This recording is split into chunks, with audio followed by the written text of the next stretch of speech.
Paksiw kayo dyan. Francis sa bayan ng Talumpit na pinaglaanan ng 77.1 million pesos. Buntot ng ang materyales na ginamit standard. na barilis. Barilis ba niya?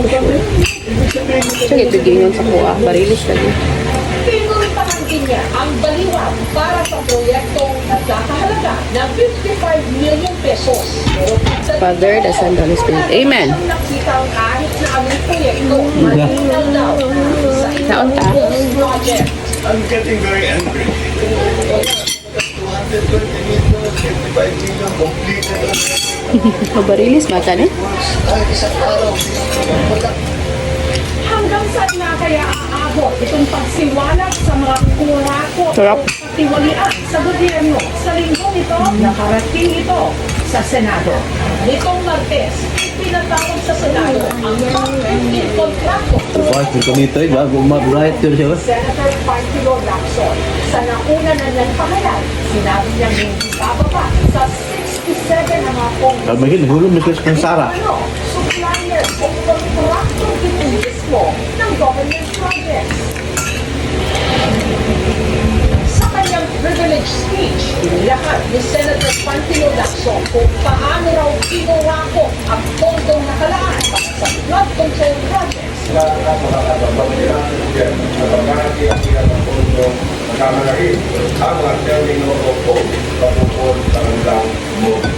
Builders and Trade, ayon sa dokumento isinumite ng DPWH, wala namang opisina ng Garci and Ana Builders and Trade sa nakarinto.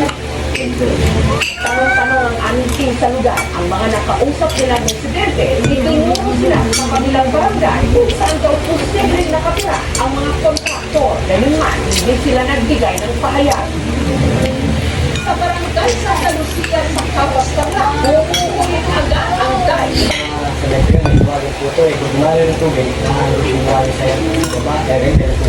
I did good guy. Ako yun lang to. I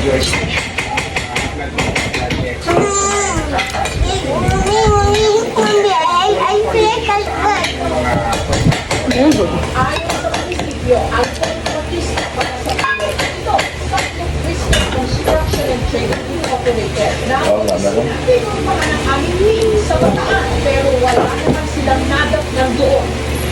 Sa probinsya naman ng Oriental Mindoro, na binanggit din ni Senator Lacson sa kanyang privilege speech, siya na dahil ang bumuhuli at ilang na ang isang ito. Lumita lang po yung tubig, saka po siya bumagsak. Kung may kontratista dito po magpapatindi sumunod sa specification, bukod sa mabar, bukod sa masusunod.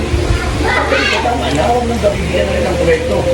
Ang kabuuang halaga siyang na mga dahil 1.9 billion pesos. Yung mga flood projects po na nasabi na may nasira, hindi na po tapos yung proyekto na iba. Meron po kasing warranty ang mga proyekto na kung saan dapat 1 year may retention ng pondo sa contractor at meron pong 5 years warranty period para ayusin po yung mga nasira na ibibigay po na wala. Hayos tatuan sa mga tagihan no. Pero meron po talaga makukulang. Mapuno ka na sa dalan no. No, bantayan sila bungkag no. West Incorporated ng negosyante si Elizalde Zaldico na nalawar ni representative ng Ako Bicol. Pero ayon kay Zaldico, nag-divest siya ng mga interest niya sa SunWest 2019. Ayon sa ibigay ng statement, SunWest ang nagpapinsala.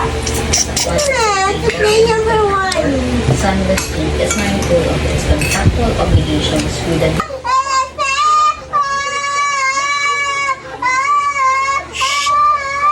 Timothy Construction Corporation na building din pala ng St. Gerard Construction. Ang mga pero hindi sila nagbigay ng kahalang walang pinarap sa aming team. Pinarap sa Senate Blue Ribbon Committee si DPWH Secretary Manuel Guzman. Sinabi niyang naniniwala siyang may mga ghost flood control projects. Who in particular informed you there are? But there are people actually when testify about these projects that we are now intensively debating. Itong tawag na sinabi Mapulitan dito sa dalan. Bright, mapulitan no. So, karamihan ilalim ng 2020